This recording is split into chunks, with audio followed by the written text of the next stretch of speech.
Glória a Jesus, a paz do Senhor, irmãos. Deus é bom. Cumprimente a pessoa que está ao seu lado. Dê boas-vindas para ela. Estamos felizes de ver alguns irmãos nos visitando nessa hora. Sejam bem-vindos em nome de Jesus. Essa é a casa do nosso Pai. E na casa do nosso Deus nós temos liberdade para adorar ao nome dEle. Então convide a sua alma a adorar ao Senhor. Convide o seu espírito a adorar ao Senhor. Deus está aqui e nós vamos dar o melhor para o Senhor. Então comece dando a sua melhor salva de palmas para o Senhor. Aleluia! E nós vamos sentar, irmãos, nas regiões celestiais. Quando nós adoramos o Senhor, nós nos assentamos nas regiões celestiais. Os anjos adoram 24 horas. E eles continuam adorando. E a igreja entra nessa adoração. Então vamos declarar, aleluia, que nós estamos num tempo de lutar. Diga para o seu irmão, é tempo de lutar. Mas não é com qualquer arma. Nós lutamos com armas de fé. E com armas de fé, nada pode nos impedir. Por isso que Deus primeiro começou a tratar o povo de Israel com fé, mostrando que Deus estava com ele, com aquele povo, porque eles viveriam muitas situações que teriam que usar a fé. Então Deus foi tratando, foi mostrando a sua presença, porque sabia que na caminhada passaria por muitas coisas que a fé é que sustentaria. Então não é a força do nosso braço, é com fé. E é assim que nós vamos vencer as batalhas, amém? Então vamos louvar o Senhor com a nossa alma, com o nosso coração. Aleluia! Lutamos com armas de fé e nada irá resistir enquanto adoramos.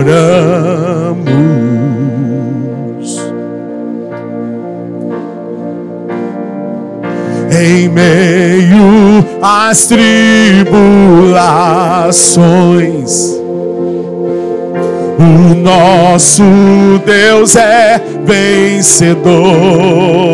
Nós o adoramos.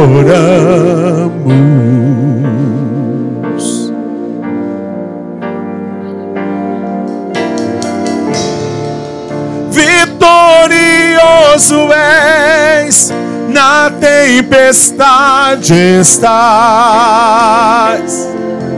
Teu nome infalível é. Os reinos vêm e vão, seu trono acima está. Teu nome imutável é. Oh, aleluia.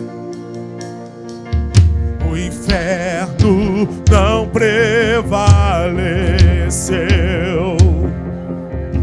e nada irá me impedir, eu te adorarei.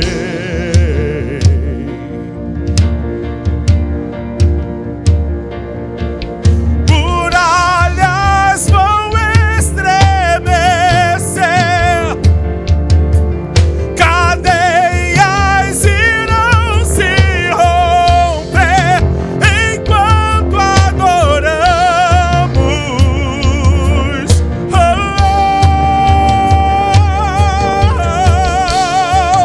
Vitorioso és, na tempestade está. Teu nome infalível é. Os reinos, teu trono acima está. Teu nome imutável é. Aleluia! Nome que está acima de todo nome é o teu nome, Jesus. Como um trovão impetuoso, poderoso és, grandioso és, que vem ao céu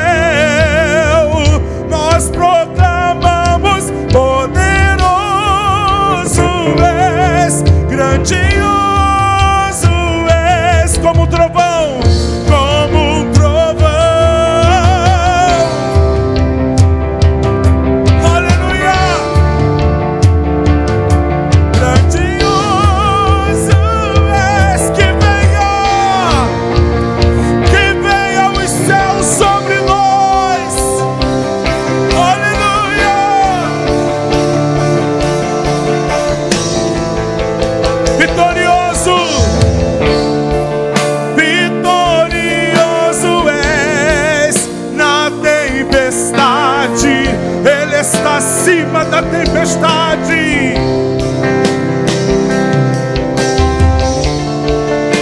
Os reinos vêm e vão, seu trono acima está.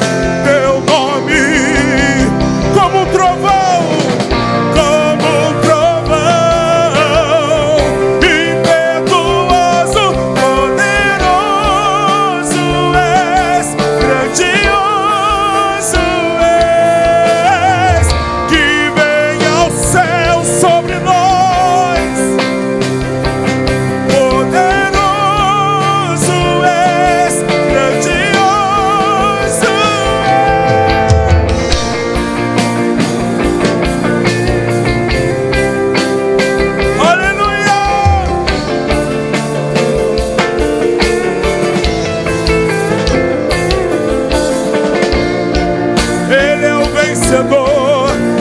Ele é Jeová Sabaoth. Aleluia.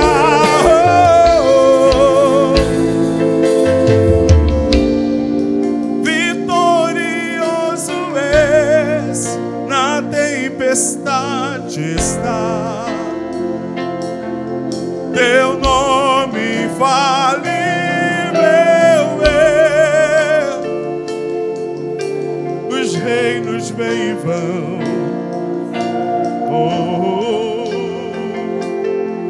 Seu nome imutável é. Adore Ele, bendiga o seu nome.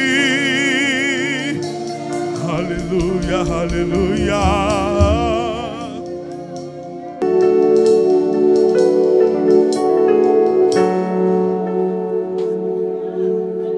Aleluia. Boa tarde, a paz do Senhor para a igreja, amém? Aleluia. Deixar uma breve meditação e em seguida nós vamos ofertar e dizimar, amém? Livro de Mateus, capítulo 2, a partir do versículo 7. Diz o seguinte: quantos acharam, diga amém. Quantos não acharam, digo, estou procurando. Tá no telão? Ah, que ótimo. Então você olha no telão.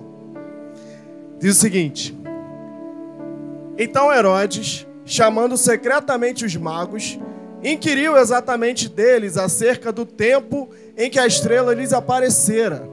Enviando-os a Belém, disse: ide e perguntai diligentemente pelo menino, e quando o achardes, participai-mo, para que também eu vá e o adore. E tendo eles ouvido o rei, partiram, e eis que a estrela que tinham visto no oriente ia adiante deles, até que, chegando, se deteve sobre o lugar onde estava o menino. E vendo eles a estrela, regozijaram-se muito, com grande alegria, e entraram na casa, acharam o menino com Maria, sua mãe, e prostrando-se o adoraram. E abrindo os seus tesouros, ofertaram-lhe dádivas, ouro, incenso e mirra. Até aqui, irmãos. Diga amém. Aleluia.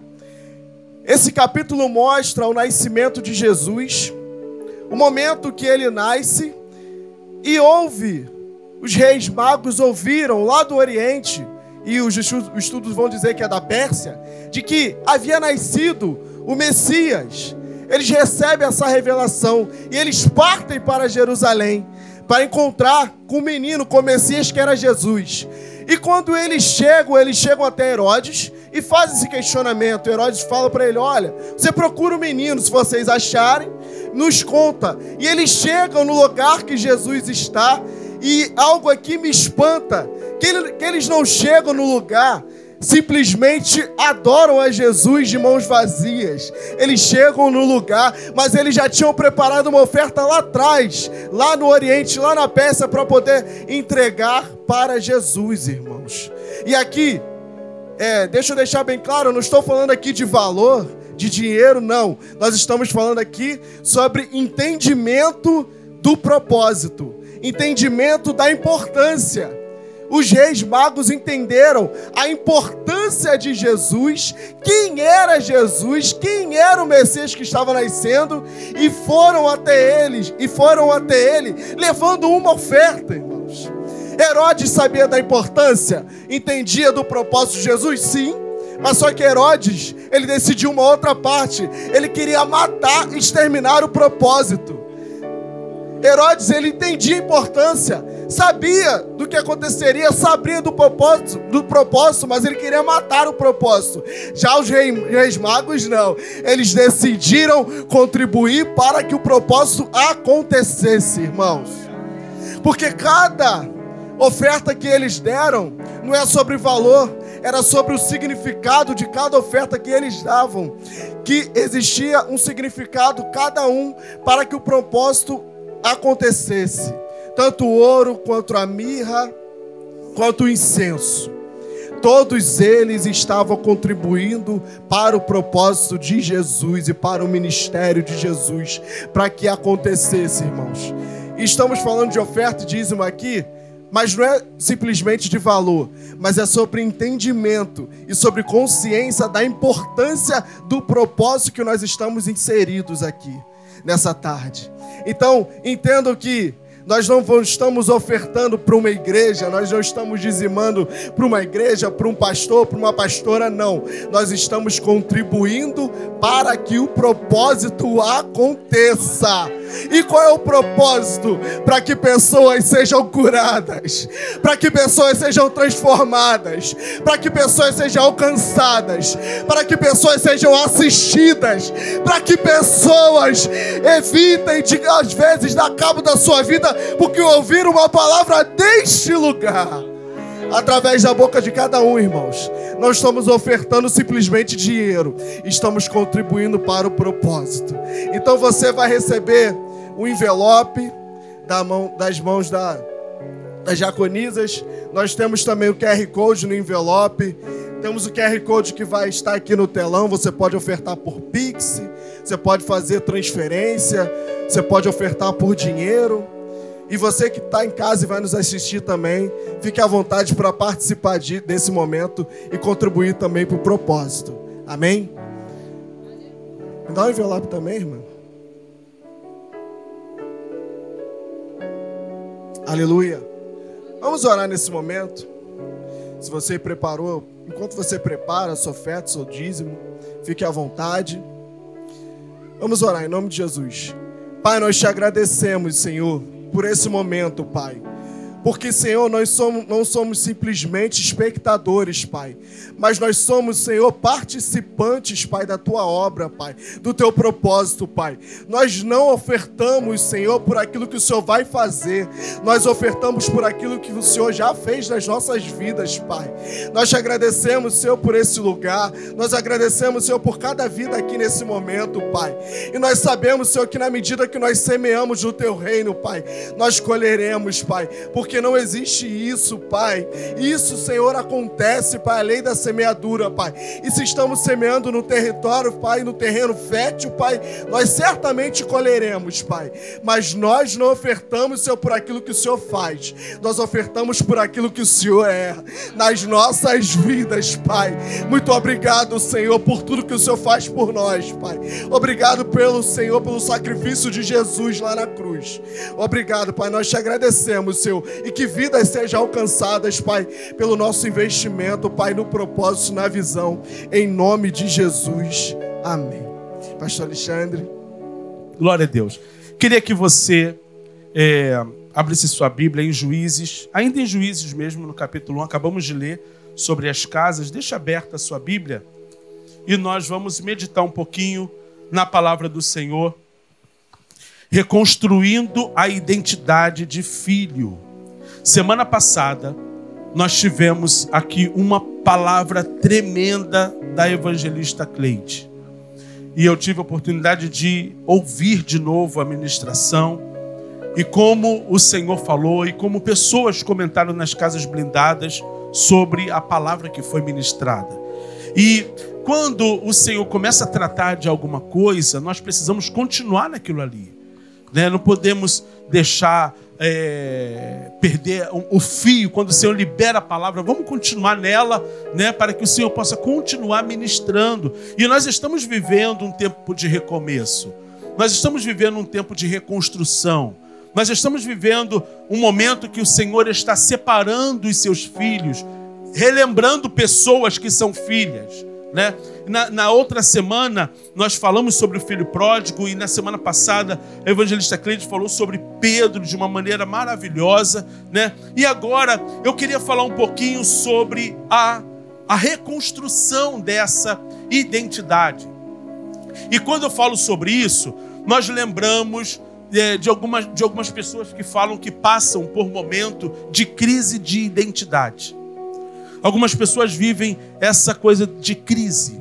Olha, eu estou em crise de identidade. Quando a pessoa fala que está em crise de identidade, geralmente essa pessoa está dizendo: eu não sei o que fazer, eu não sei para onde ir, eu não sei olhar para o dia de amanhã e entender, eu não estou entendendo o propósito da minha vida. A pessoa entra num vazio. E segundo Erickson, que é um psicólogo também, ele fala que a crise de identidade, ela está muito ligado ao jovem quando ele sai de casa, quando ele vai viver a sua vida, quando acontece um fenômeno na sua vida que os seus pais se separam, ou quando ele está sozinho num local que ele acha que pode resolver a sua vida sozinho e ele vê que não é bem assim, ele entra em crise de ansiedade, de identidade. E tem uma psicóloga também chamada Moran, que ela já chama, em vez de ela chamar de crise de identidade, ela chama de o desconhecimento do rumo de suas vidas. Então, a pessoa começa a entrar num estado de não mais conhecer para onde vai, que rumo tomar. O que caracteriza que um jovem entrou na fase de jovem é a escolha, que é o momento que ele precisa escolher que faculdade vai fazer, para onde ele vai fazer, qual é o curso que ele vai fazer. E tem muitas pessoas que ficam dando volta, e quem não sabe, as pessoas falam, quem não sabe o que faz administração. Quem não sabe o que vai fazer, faz direito, né? Porque tem que fazer alguma coisa. A sociedade cobra alguma coisa desse jovem. Não, você tem que fazer alguma coisa. E tem hora que ele está perdido dentro dele mesmo.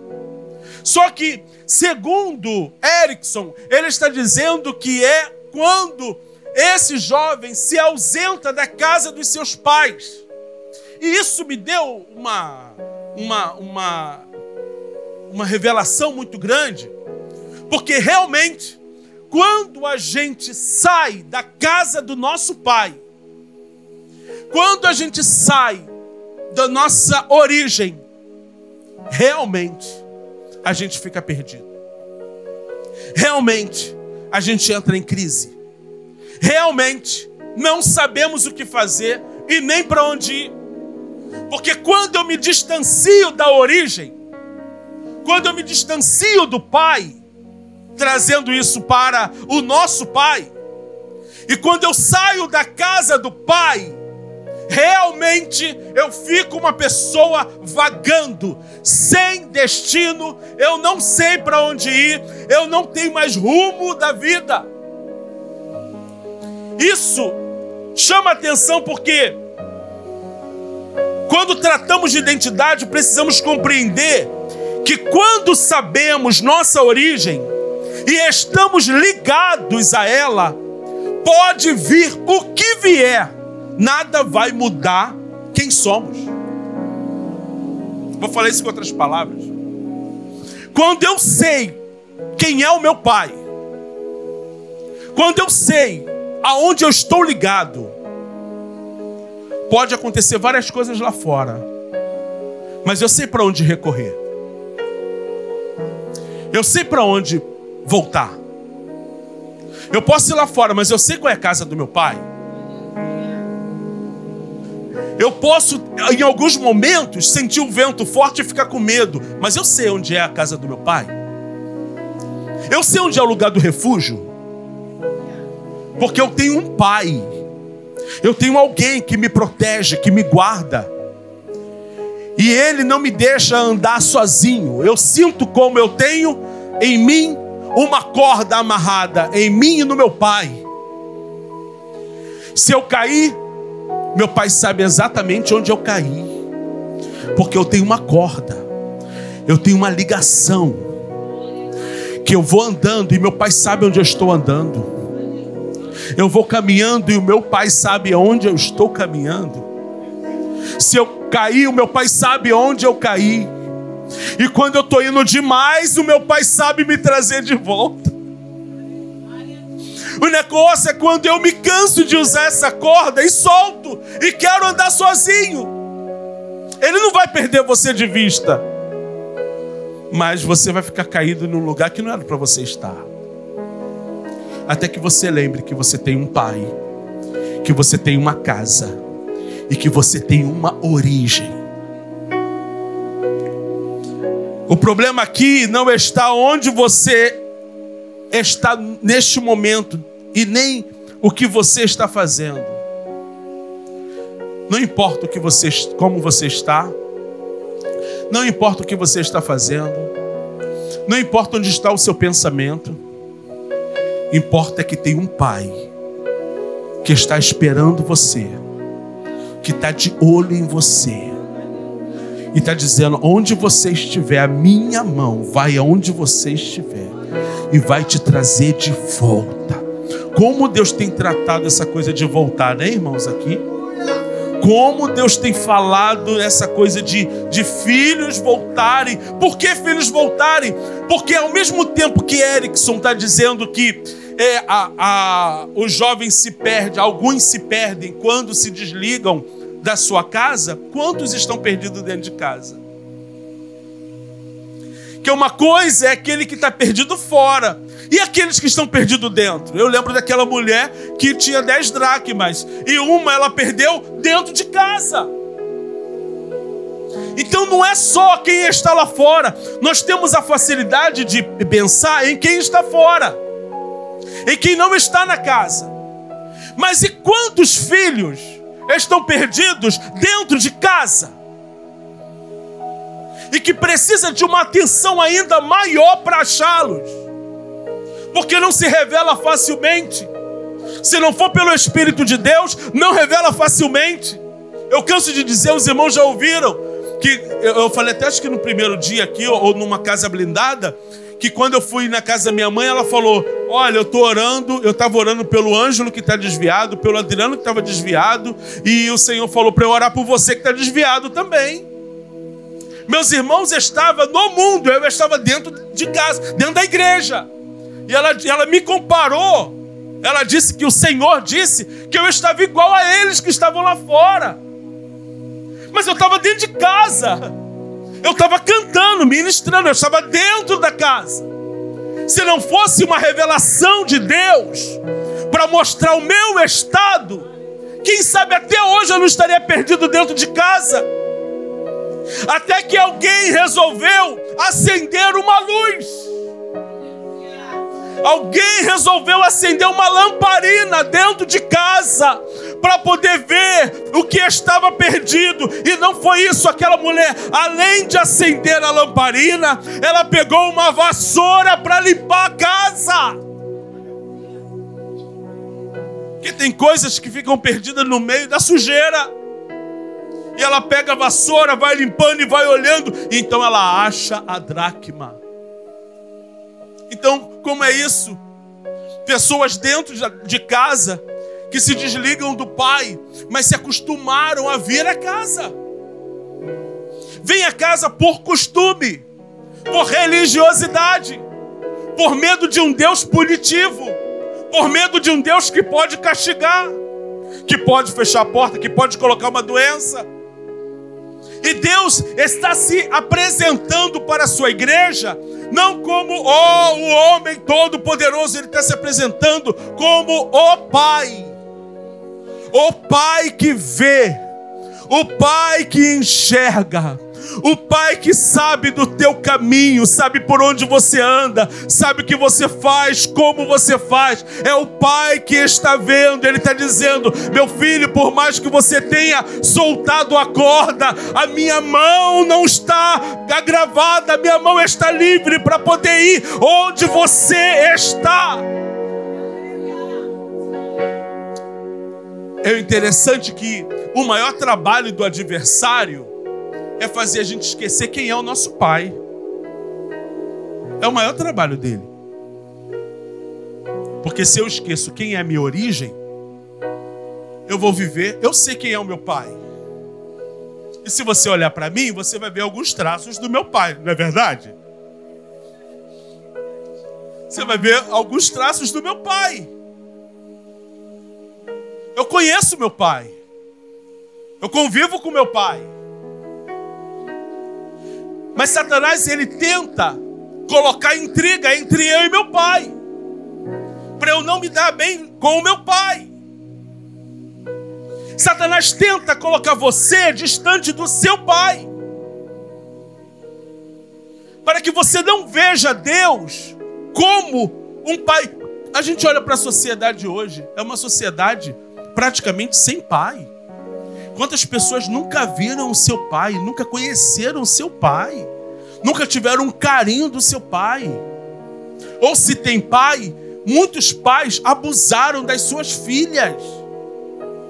Quantos casos não tem, irmãos, de pais que abusam dos seus filhos? Ou espancando, ou sexualmente, ou qualquer outro tipo de abuso. E aí o filho fala: eu tenho pai, mas meu pai, eu não posso contar com meu pai. A pior coisa que tem é quando você diz: eu não posso contar com meu pai. E Satanás vai trabalhando isso na nossa mente. Deus está distante. Deus não está olhando para você. Deus não está nem aí para você. E Deus, e você vai se distanciando. Mas quando nós sabemos que Deus é um Deus presente, Deus é um Deus amável, Deus é um Deus que cuida, quando nós sabemos quem nós somos, nós entendemos quem Ele é, a nossa identidade, ela é recuperada. Não por nós, é porque nós sabemos quem Ele é. E porque Ele é, eu começo a ser a partir dele. Você vê no duelo aqui, não um duelo, né, na tentação, você vê que Jesus estava nos seus momentos de fraqueza, de fome. E Satanás, ele vai exatamente no momento de dor, no momento de fraqueza, de fome. E Satanás vai tentar Jesus, mas ele não vai tentar Jesus de uma maneira que nós conhecemos hoje, o que é tentação. Ele vai até Jesus e começa a questionar a sua identidade. E ele fala: se tu és o Filho de Deus. Ele começa a questionar a paternidade. Se tu és o Filho de Deus. Porque Satanás não teve revelação. Satanás não tem revelação. Ele precisava ouvir o que as pessoas estavam dizendo para ele se mover. É assim que ele faz sempre. Ele não sabe o que Deus vai fazer, a não ser que ele ouça o que está sendo dito. E ele fala: se tu és o Filho de Deus. Se você é filho de Deus, então você é igual a Deus. Então você pode fazer coisas extraordinárias igual Deus faz. Então transforma essa pedra em pão. Hoje Satanás já não trabalha mais assim com a gente. Ele já vem com um pão bonito, cheio de doce, cheio de não sei o que lá. No momento que você está fraco, te dá o pão para você comer, não é isso? Hoje ele trabalha assim. Se ele sabe a sua fraqueza, ele prepara a coisa mais rica para você cair na fraqueza. Mas com Jesus ele foi na identidade. Ele queria tocar na paternidade. Se tu és o filho dele, de Deus, transforma essas pedras em pães. Só que quem sabe quem é o seu pai, quem sabe quem é em Deus, não gasta tempo com quem não tem o que fazer. Não gasta tempo com quem não tem nada para oferecer, com coisas vãs e passageiras. Quem sabe quem é, não perde tempo com coisas que não vão levar a lugar nenhum. Só quem não sabe quem é que perde tempo. Só quem está em crise de identidade é que perde tempo. Mas quem sabe para que foi chamado, quem sabe para que foi ungido com um óleo fresco, quem sabe, aleluia, quem recebeu o toque do Senhor não perde mais tempo. Por isso que quando Elias passou por Eliseu com a capa, Eliseu, opa, esse é o meu chamado. Não vou mais perder tempo com nada. Eu vou queimar os carros e os bois e não olho mais para trás. Porque quando a gente sabe para que nós somos chamados, quando nós sabemos o porquê nós fomos chamados, a gente não quer mais perder tempo. Dá um glória a Deus aí, faz alguma coisa. Jesus não vai perder tempo, Jesus vai usar a palavra. Satanás não vai ficar satisfeito com aquilo. E ele volta, se tu és o Filho de Deus, então lança-te daqui abaixo. Ele queria ver ele fazer coisas extraordinárias. E tem hora que a gente fala isso: Senhor, tu és um Deus extraordinário. Por que eu sou teu filho e tu não faz coisas extraordinárias na minha vida? É tão fácil para ele fazer. E por que ele não faz? Por que ele não muda as situações de uma hora para outra? Porque Satanás, ele trabalha ou tentando aniquilar você, ou ele tenta ir te manipulando. Ou ele quer aniquilar, acabar com você de uma vez para sempre, ou ele quer tentar te manipular até você chegar onde ele quer que você chegue.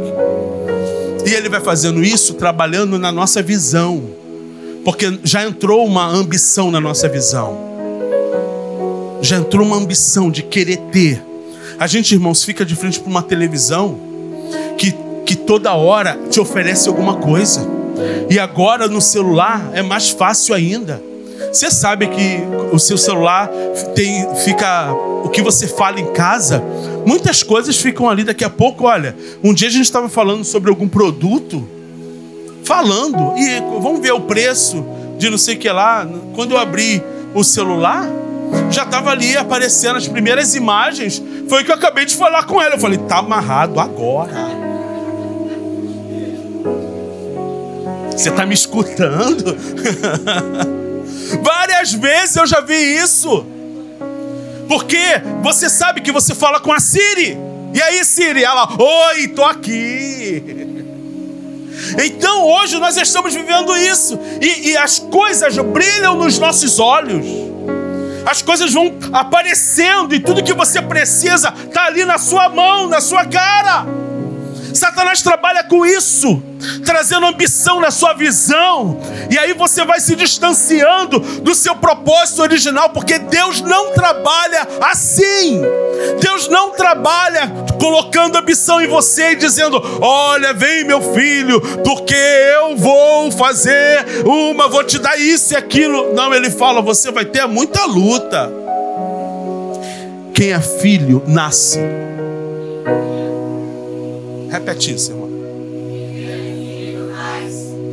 Entendi isso? Entendi não, né? Filho nasce. Eu não escolhi nascer. Eu fui gerado. Meu pai não tem que me convencer que ele é meu pai. Então todas as lutas, todas as provas, nós passamos juntos. E ele, por causa das lutas, das tempestades, ele não tinha que falar, olha, mas lembra que eu sou seu pai. Ele não precisava fazer isso. Eu sei que ele é meu pai. Ele não é rico, mas é meu pai. Ele não é dono de mansões, mas ele é o meu pai. Ele não precisa fazer nada para ser. Ele é o meu pai. Deus não precisa fazer nada. Ele é o meu pai. Deus não precisa me oferecer nada. Ele é o meu pai. É isso que eu tenho que entender. Satanás não é o pai da mentira. E ele tenta oferecer para tirar a gente da nossa paternidade e ficar perdido. Filho perdido. Ah, Jesus amado, glória a Deus. Então ele tem duas coisas: ou ele vai persuadir, manipular, ou ele vai aniquilar. Uma maneira que eu vejo aqui é em Juízes capítulo 1, versículos 6 e 7. Quando Judá sai para conquistar e ele vai lutar contra os cananeus, vai acontecer o seguinte. Olha só, dá um glória aí só para você ficar ligado. Eu só tô começando, hein? A disposição que eu tô aqui é para falar mais 1 hora. Então vamos lá. Versículo 4. Vamos ler o versículo 5. E encontraram Adoni-Bezeque em Bezeque, e lutaram contra ele e mataram os cananeus e os ferezeus. Porém, Adoni-Bezeque fugiu. E eles, quem? Eles quem? Judá. O perseguiram e o apanharam, e cortaram fora os seus polegares e os dedos grandes dos pés.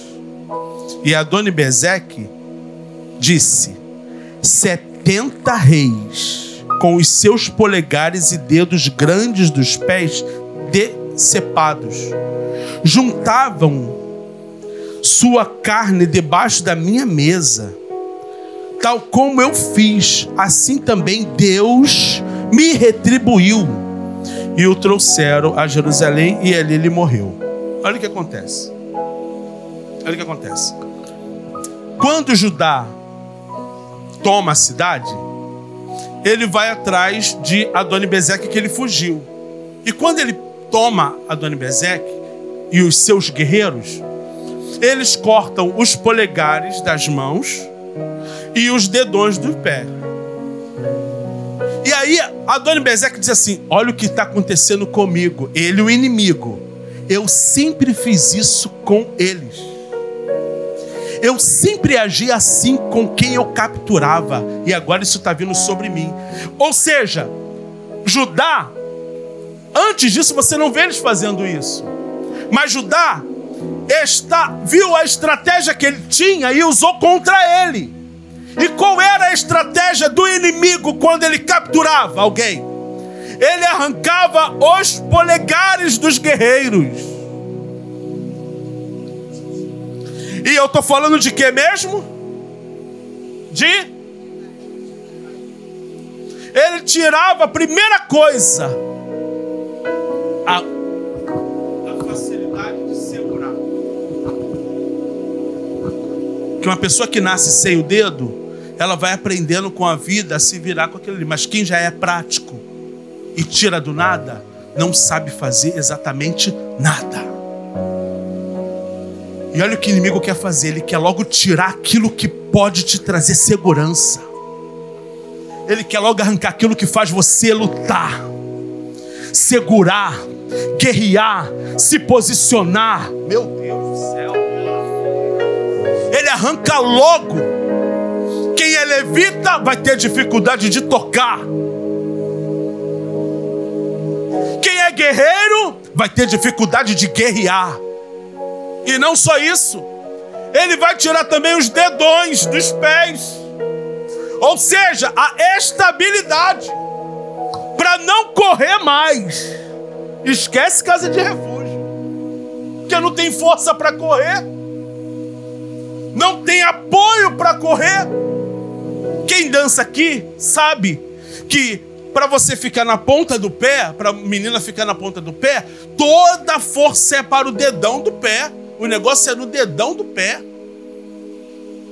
E se você tira o dedão do pé, você não tem equilíbrio. E ele vai logo no equilíbrio. Ele arranca o equilíbrio. Diga para o teu irmão: acorda que Deus está falando contigo. Ele vai logo no equilíbrio.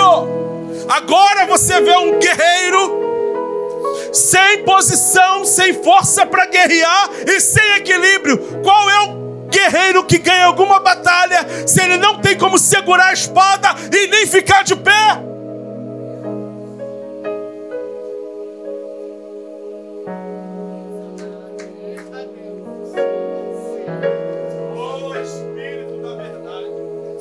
É só que o inimigo quer, irmãos, é tirar a nossa força de lutar e a força das pernas de correr para se defender. Porque o que o Senhor quer da sua igreja é que tenha pés como de corça, para correr para as alturas, como foi dito aqui. O Senhor quer que a igreja tenha a ligeireza das corças, para quando o inimigo vier, ela sai correndo em busca de um lugar seguro, num lugar alto. Oh, levante a sua mão, porque eu tenho uma graça de Deus descendo neste lugar.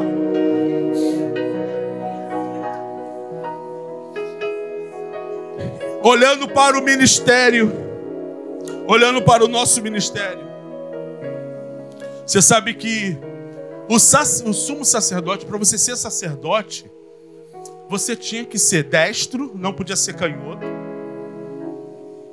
e você tinha que ter todos os dedos, todos os órgãos normais, e todos os dedos em pleno funcionamento. Se faltasse o polegar, jamais você poderia exercer o seu ministério. Porque o sacerdote, ele recebia a unção na ponta da sua orelha direita, na ponta do seu polegar, da mão direita e no dedão do pé. E ele tinha um ritual que ele precisava juntar o polegar aos dois dedões do pé. Ele tinha que ligar, porque aqui são as extremidades. Então ele tinha que chegar nas extremidades e juntar, unir o céu à terra. Tudo ele precisava, principalmente do polegar, para o serviço, porque ele vai entrar na presença de Deus com um pouco de sangue, e com o polegar ele vai precisar tocar o dedo no sangue, e ele vai precisar aspergir sobre o propiciatório 7 vezes, e ele vai precisar disso aqui. Se ele não tem, ele não pode exercer. É por isso que a luta de Satanás é para te arrancar a sua identidade. Porque se você não sabe quem você é, você não vai prestar um culto ao Deus Todo-Poderoso. Você vai começar a prestar culto a coisas, culto a pessoas, culto a situações. E o Senhor está dizendo para você: eu vim aqui hoje para restaurar, reconstruir o que o inimigo tentou de todas as formas arrancar. Ele veio para arrancar o teu ministério. Ele veio para tirar a presença de Deus de dentro de você e arrancar você da presença de Deus.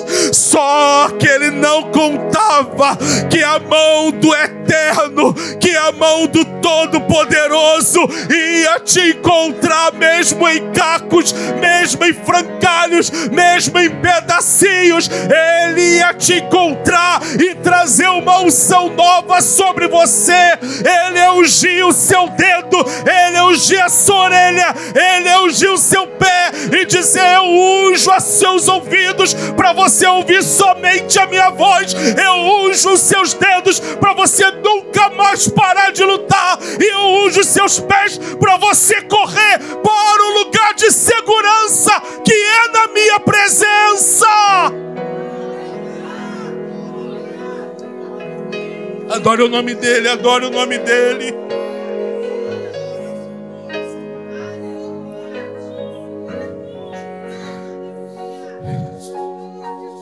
Esse Adoni-Bezeque, ele está dizendo: poxa vida, era isso que eu fazia com os meus prisioneiros. Eu deixava eles embaixo da mesa comendo migalhas. E o Senhor está dizendo: eu não quero você embaixo da mesa, meu filho. Filho, não fica embaixo da mesa. O lugar de filho não é embaixo da mesa comendo migalhas. O lugar de filho é sentado à mesa.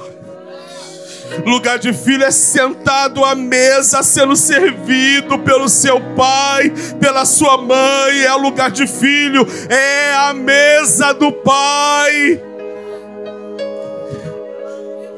Para ele é melhor deixar debaixo da mesa, comendo migalha, sendo humilhado, se arrastando pelo chão. Quantas pessoas nós estamos vendo hoje se arrastando pelo chão, com um pai tão poderoso, com um pai tão maravilhoso, com um pai tão presente, meus irmãos. Aleluia. É interessante porque Jesus, o próprio Cristo, ele sabia das dificuldades dos seus discípulos.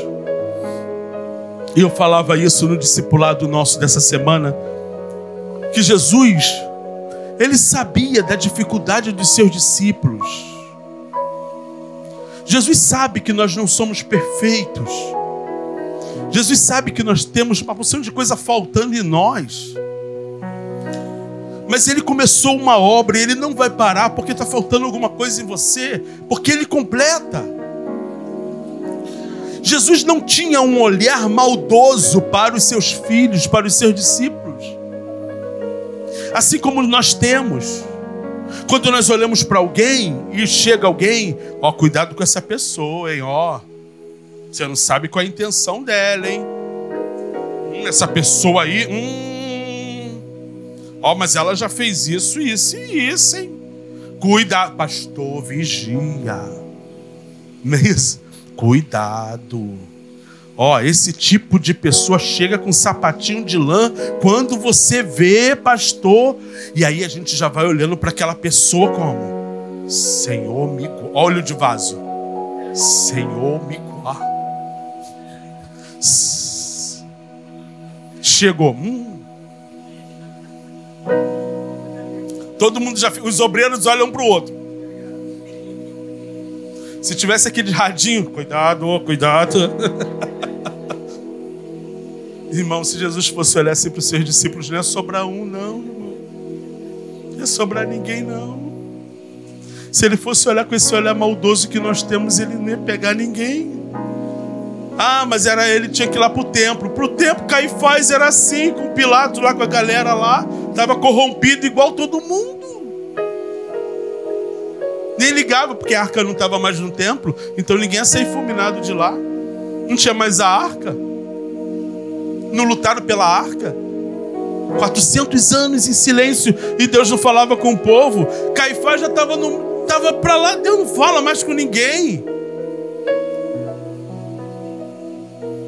Então quando Jesus olhou para os seus discípulos, ele não olhou com um olhar maldoso, maligno. Ele olhou com um olhar de misericórdia, com amor e com perdão. O ministério de Jesus era embasado no perdão e no amor. E quando nós olhamos para as pessoas e vemos o que ela fez e que ela é perigosa, Jesus olhava para a pessoa e disse assim: não, eu vou investir nesse daí. Ele é ladrão, mas eu vou investir nele, eu vou trabalhar essa pessoa aí. Mas só que, irmãos, Jesus sabe o passado, o presente e o futuro. Ele já sabia que Judas era o traidor. E por causa disso ele tirou do meio dos seus discípulos? Não. Ele sabia que Pedro ia negar. E ele tirou Pedro, deixou de confiar alguma coisa. Pedro continuou sendo seu amigo. Quando Jesus ia no lugar, ele chamava Pedro, Tiago e João. Na hora que Pedro, na hora que teve que Jesus, que eles estavam lá e de repente tem a transfiguração que aparece Elias, Moisés, Pedro, e Jesus estava lá no meio deles. Pedro, irmão, era tão assim que ele... E aí, entrei na conversa. Aí, vamos fazer uma cabana para mim, para você. Vamos ficar aqui. Ele entrou numa conversa sobrenatural. Ele entrou. Oh, Senhor, bom é esse lugar, hein? Olha, vamos fazer aqui uma tenda para mim, para você, para Moisés, para ele. Vamos, Senhor. De tão ousado que ele era. Mas Jesus sabia que ele ia negar. Mesmo assim, ele não deixou de olhar para Pedro. Ele sabia que João, que tanto amava, no momento mais difícil da sua vida, não estaria com sua cabecinha no ombro dele. Que Tiago, que todo mundo ia fugir, ia embora. Mas ele olhou para eles. Só que até então eles estão caminhando com Jesus, mas eles não estão vendo o Pai. Eles não estão conseguindo enxergar o Pai. Jesus, quando vai ensinar, fala Pai Nosso, que Pai, mas eles não estão vendo o Pai. Tem uma hora que eles vão dizer, mostra-nos o Pai. E João diz, mostra-nos o Pai. João 14 diz, mostra-nos o Pai. Peraí, mas quem vê a mim vê o Pai. Sabe por que eles não estavam vendo o Pai? Porque eles tinham uma ideia diferente do Pai. Eles tinham o Pai como algo intocável, inacessível. E Jesus está falando, mas quem vê a mim vê o Pai. Vocês estão há tanto tempo e ainda não viram o Pai? Mas eu sou a cara do Pai. O que vocês estão vendo eu agindo, meu Pai age assim também. Mas não, eles achavam que Deus era fogo consumidor. E o Filho, na verdade, ele estava revelando quem era o Pai. Não, o Pai é assim, ó. O Pai anda com vocês de mão dada, sabendo que vocês vão errar, que vocês vão vacilar. Mas o Pai está disposto a levantar vocês de novo. Porque assim que Jesus ressuscita, ele fala, avisa para todo mundo que eu ressuscitei. Fala a Pedro. Avisa a Pedro.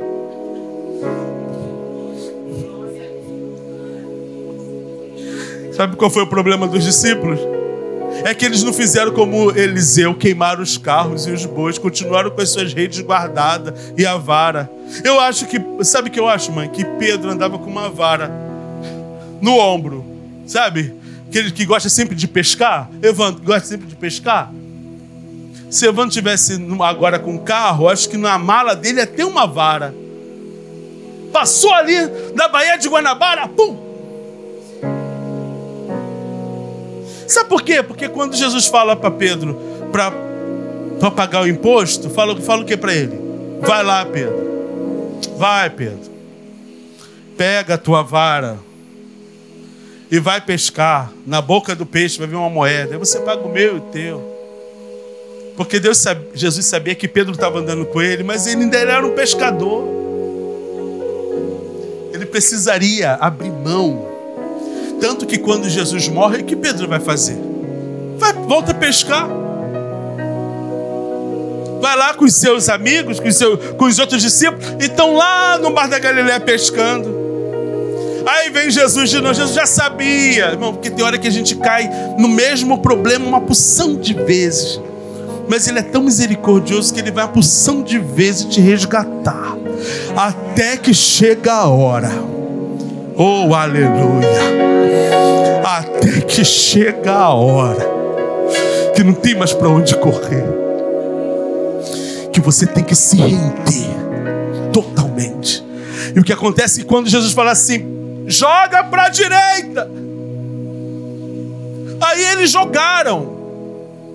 Eles só perceberam que aquela voz era conhecida quando ligaram a ação à voz. Até então, não. Quem é esse homem que está mandando jogar para a direita? Ah, joga. E jogaram. E quando viram, 153 grandes peixes. Você sabe o que é 153 no hebraico, o número? É o número do Cohen Gadol, do sumo sacerdote. E ele está dizendo assim, eu vim aqui restaurar o teu sacerdócio. Oh, aleluia.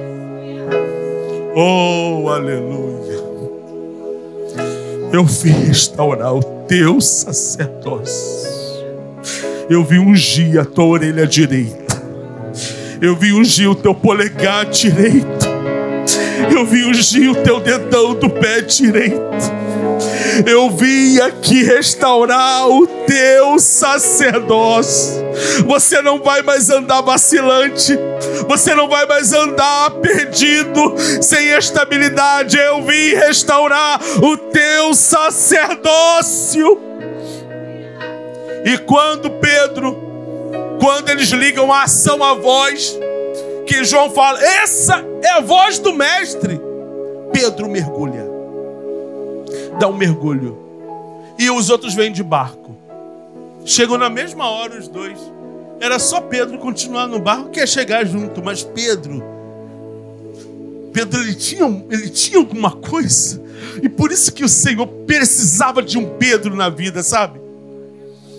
Por isso que ele queria Pedro, que Pedro tinha uma coisa, que ele podia vir no barco, como todo mundo, mas ele veio nadando. A ansiedade dele de correr para o Altíssimo, de correr para os lugares altos, de como uma corça, voando, nadando, correndo para a sombra do Onipotente. Pedro vem diante do Senhor, e aí o Senhor começa: tu me amas? Eu te amo, Senhor, com a mesma rapidez. Eu te amo, Senhor. E o Senhor, calma, esse aí é o Pedro antigo, que tudo responde rápido. Pedro, tu me amas? Te amo, Senhor. Pedro, tu me amas? Aí Pedro agora vai respirar e vai dizer: tu sabes que eu te amo. Apacenta os meus cordeirinhos. Oh, aleluia.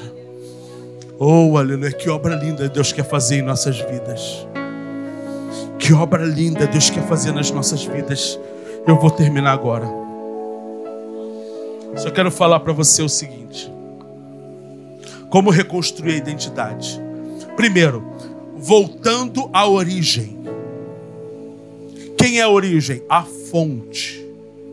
Quem é a fonte? O Pai. Foi de lá que nascemos. E quando nós nos perdemos, nós precisamos voltar para a fonte. Porque na fonte sempre tem água limpa. Sempre tem algo novo.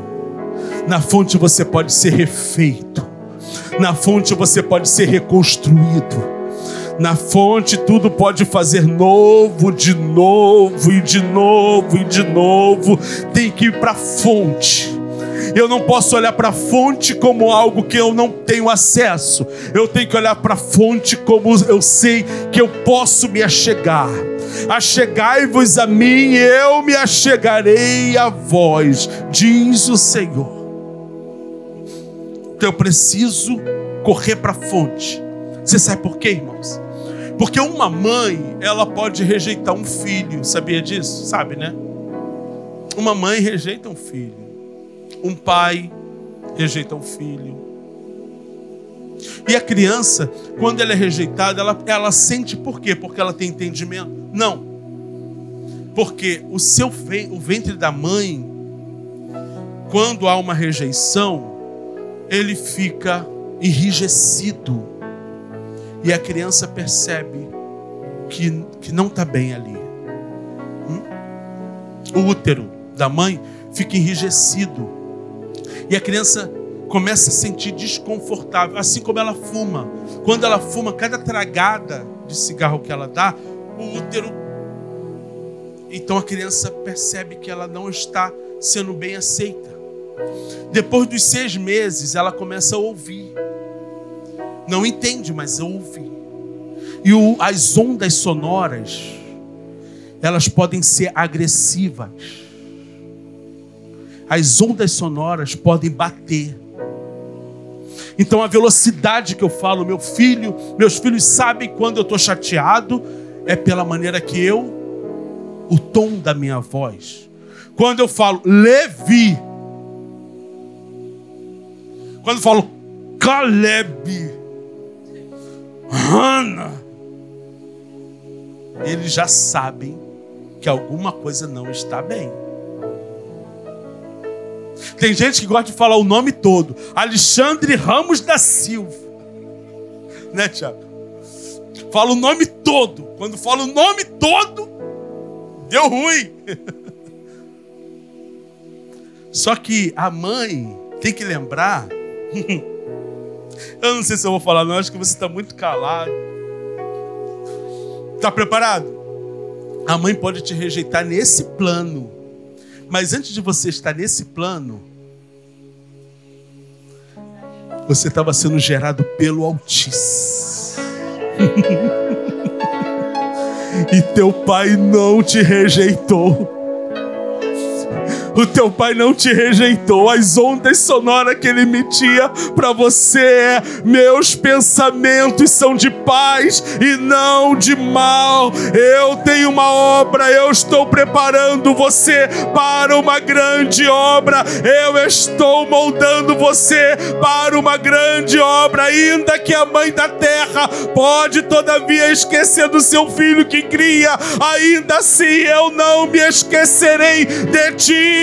Porque ele não se esquece, porque antes de você vir para o ventre, primeiro você estava sendo gerado por ele, e lá na glória, enquanto você estava com ele, ele já estava colocando no teu espírito um grande propósito, um grande projeto. E ainda que se de alguma maneira você foi rejeitado aqui nessa terra por seu pai ou por sua mãe, não se preocupe, o propósito que ele colocou em você é muito maior que a rejeição que você sofreu. Você não foi rejeitado pelos céus. Oh, aleluia! Oh, aleluia! A segunda coisa, Pedro era só um pescador. Mas quando o Espírito Santo o pegou, abriu seus olhos espirituais, ele reconheceu a sua origem. Tu és o Cristo, o Filho do Deus vivo. Quando ele reconheceu a sua origem, o plano na sua vida desatou. E aí da mesma resposta o Senhor vem: e tu és pedra, e sobre esta pedra edificaria a minha igreja, e as portas do inferno não prevalecerão, e eu te darei a chave. Agora, Pedro, o que você ligar na terra vai ser ligado no céu, e o que você desligar na terra será desligado no céu. Oh, que resposta! Que resposta! Porque ele reconheceu a origem. Ele viu de onde ele veio, ele viu quem era Jesus Cristo. Tu és o Cristo. Quando eu reconheço, quando o Espírito Santo abre os meus olhos e eu vejo a minha origem, todo o projeto da minha vida é desatado. Oh, aleluia! Oh, aleluia! Oh, aleluia! Oh, aleluia! Terceira coisa é quando deixamos Jesus entrar na escuridão da nossa vida. Quando passamos a ter contato com o Verbo. Tudo era trevas, mas quando o Verbo veio, começou a trazer ações nessa terra. E essas ações começam a acontecer no nosso interior. Eu disse há pouco tempo que os discípulos, eles olhavam para Deus como algo inacessível. E eles precisavam desse tempo andando com Cristo para ver que Deus estava tão perto deles, que Deus estava tão próximo a eles, que Deus queria ter comunhão com eles o tempo todo. Mas depois de tanto tempo, Jesus está dizendo: poxa, vocês estão caminhando comigo e não conseguem ver ainda o Pai. E Jesus vai começar a trabalhar isso, a quebrar as formas de Deus, quebrar a religiosidade quanto a Deus. Está entendendo isso? Antes não era concebido ver uma igreja assim. Antes, quando eu era mais adolescente, tem uns 5 anos atrás, Elaine, por favor. Quando a gente falava assim: tá sabendo que tem a igreja do diabo? Ela é toda preta. Era a igreja do diabo. Falavam que tinha um caixão na porta, e quando entrava era tudo preto. Não era, isso aqui não era, irmãos. Mas eu pergunto para você, e o Vaticano, hein? Que é todo de ouro. os tetos, tudo por Michelangelo. Desenhos maravilhosos. Tudo linhas de ouro. Onde Pedro, dizem que Pedro está ossada. Ossada não, né, irmão? Porque não tem nem mais vento de Pedro. Mas tem um negócio todo de ouro lá que as pessoas passam. Eu entrei no Vaticano e falei: eu te repreendo em nome do Pai, do Filho e do Espírito Santo. Vai saindo agora. Mas você olha para aquilo ali e Deus está ali, irmãos. Quantos lugares é suntuoso, tem brilho. E quando você quer sentir Deus, você não sente Deus. Porque não é isso. Deus não está nessas paredes. Porque aqui, mais tarde ou amanhã, vai ter os funkeiros cantando, quebrando tudo aqui. Mas quando eu entro aqui, piso aqui, a glória que eu carrego, que você carrega, é muito maior que qualquer coisa. Isso vai ser aqui, isso vai ser na rua, vai ser em qualquer lugar. É eu que carrego a glória. Cristo está em nós. Mais um exemplo que Cristo não entrou no templo.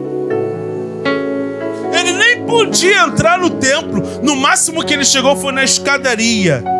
Mas ele disse assim: quem tem sede, vem a mim, beba.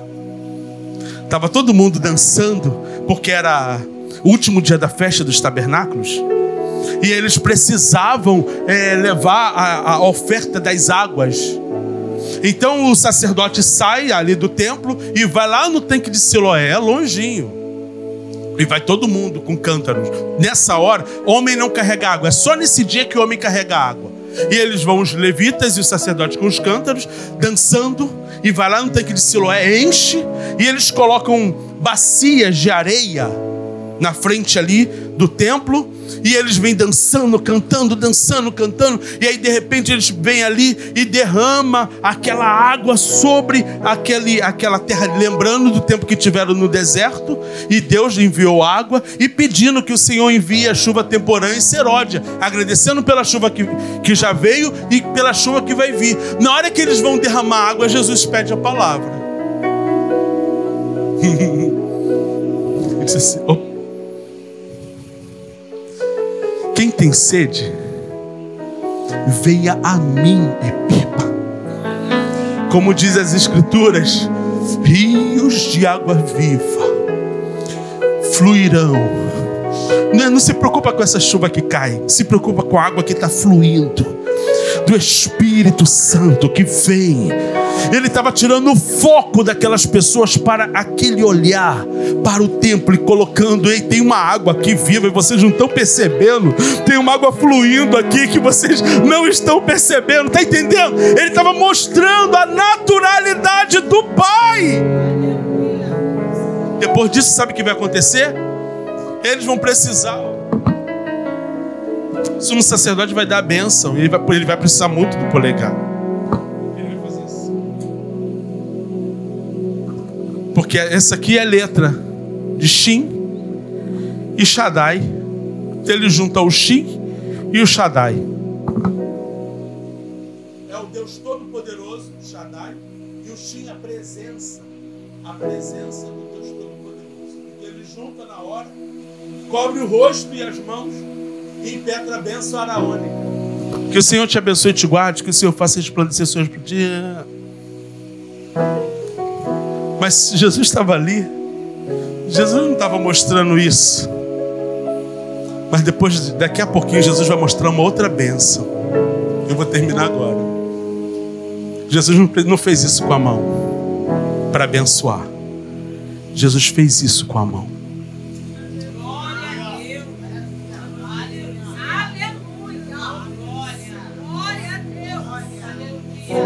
Enquanto eles esperavam isso, Jesus.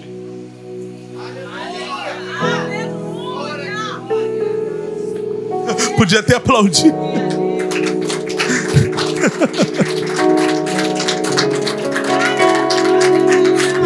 Ele estava acostumado com isso, mas o que Deus queria fazer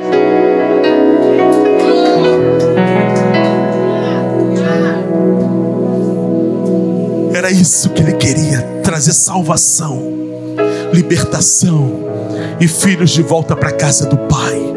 E só tinha um jeito: através da sua morte. Fique em pé, meu irmão.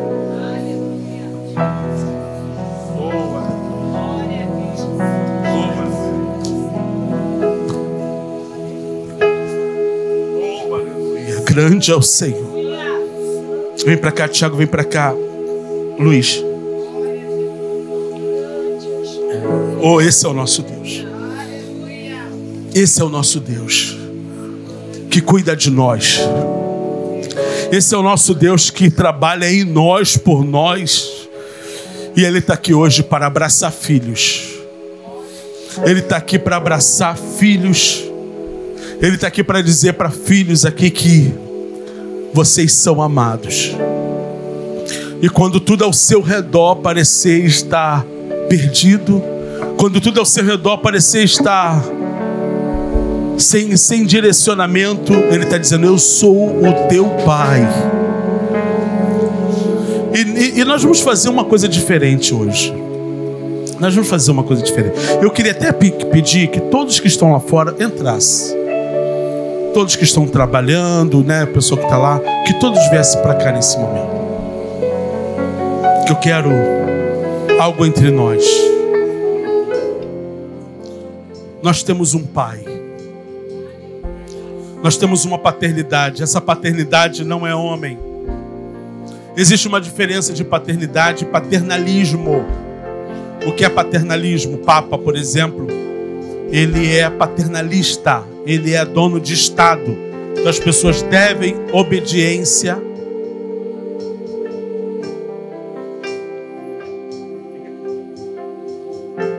O Papa, por exemplo, ele é paternalista. Ele cuida de um Estado. E tudo que ele fala é decreto, é lei. Não, nosso Deus não trabalha assim. Nosso Deus é o nosso Pai. É um Pai presente, um Pai perto, um Pai que resgata filhos, que restaura a identidade e que traz o filho para perto. E eu quero pedir que vocês abracem alguém, que vocês vão até alguém e abracem essa pessoa, dizendo: você é um filho, você é um filho, você é um filho. Você é um filho.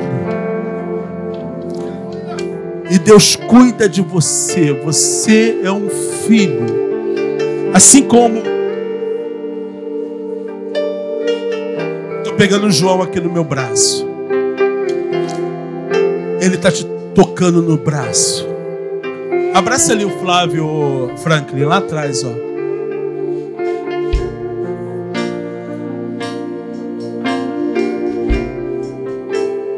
Abrace, abrace, abrace forte. Porque o Pai está aqui para cuidar dos filhos. Oh, aleluia. Oh, aleluia. Ele quer te abraçar e dizer: você não é um filho perdido. Você não é um filho perdido. Quero ser como criança, te amar pelo que és, voltar à inocência e acreditar em ti, e acreditar em ti. Mas às vezes sou levado pela vontade de crescer,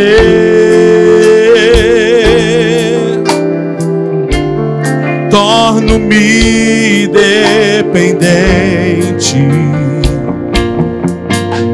e deixo de simplesmente crer.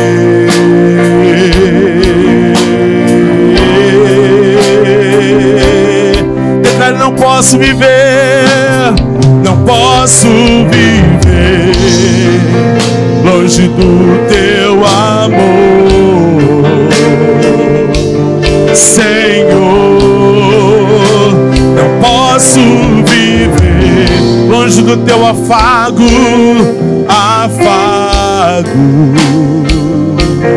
Senhor. Não posso viver longe do teu abraço, Senhor. Não posso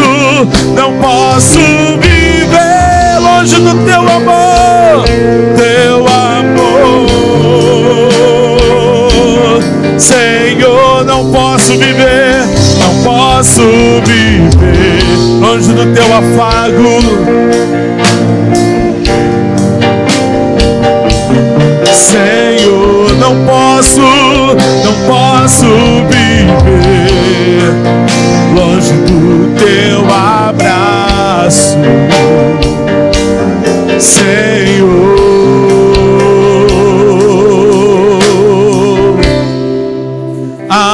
Abraça-me,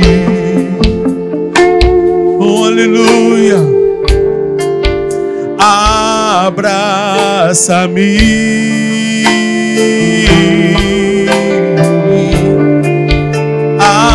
abraça-me. Filho, Deus está te chamando hoje aqui. Deus está chamando você para um novo tempo. Deus está chamando você para uma nova temporada. Deus quer te resgatar hoje. É só na presença dele que você vai ter um recomeço. Não é tentar sozinho. Vem aqui na frente. Porque hoje ele quer fazer algo novo dentro do teu interior. Hoje ele quer fazer algo dentro do teu coração. E o Senhor está chamando você. Vem aqui, filho, vem aqui.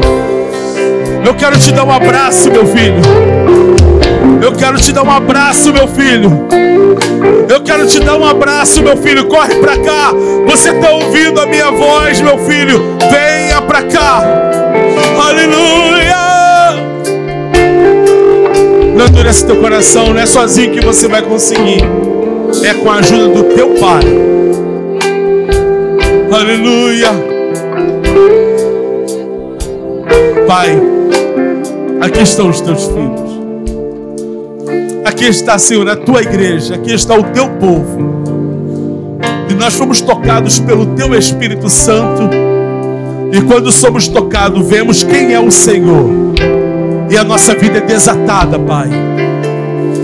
Que o Senhor possa, Senhor, em nome de Jesus, nos levar ao teu destino, aonde o Senhor preparou para nós. E todo empecilho, toda barreira que saia do nosso caminho, Pai. E nós recebemos hoje a unção no nosso polegar. Nós recebemos a unção na nossa orelha, nos nossos pés. E corremos, Senhor, para o teu braço. Corremos para o lugar mais seguro, que é na tua presença. Em o nome de Jesus. Aplauda bem forte ao Senhor. Bem forte, bem forte. Dá glória a Ele, dá glória a Ele. Aleluia! Deus é maravilhoso, Deus é maravilhoso. Irmãos, eu quero desejar uma semana de muita vitória. Quero desejar uma semana de muita bênção. Muito feliz por estar aqui, por rever alguns amigos, ver alguns irmãos, meus pais e tantos outros que vieram nos prestigiar. Eu quero dizer que o Senhor, eu sei que o Senhor falou contigo. E Ele vai continuar tratando e falando com a sua igreja. Amém? Quem está feliz com o Senhor Jesus? Tenha uma semana de vitória. Pai, muito obrigado por essa tarde. Muito obrigado pela Tua palavra. Esse culto que é para Ti e nós somos abençoados. Que o Senhor possa nos levar na Tua santa paz, nos guardar, nos proteger de todo mal, Senhor. E que seja uma semana de bênção, de vitória sobre vitória, Pai. E de almas para o Teu reino. Em o nome de Jesus. Amém. Antes da bênção, semana que vem, nós temos aqui o encontro, o culto, é normal. só que com um toque de rosas. As mulheres vão estar aqui, né, fazendo o culto todo para o nosso Deus. Nós homens vamos estar aqui, irmãos, firme e forte. Mulheres, venham com rosa aí, tá? Venham com rosa. Os homens, vêm com camisa branca. Quem puder vir com camisa branca. E as mulheres vêm de rosa. Que vai ser um culto lindo para a glória do nosso Deus. Convidem a mulherada aí, que vai ser um negócio muito forte. Amém? Receba a bênção. A graça do nosso Senhor e Salvador Jesus Cristo, o amor de Deus nosso Pai, a comunhão e as doces consolações do Espírito Santo seja com todo o povo de Deus. E toda a igreja diga: que Deus te abençoe e te guarde.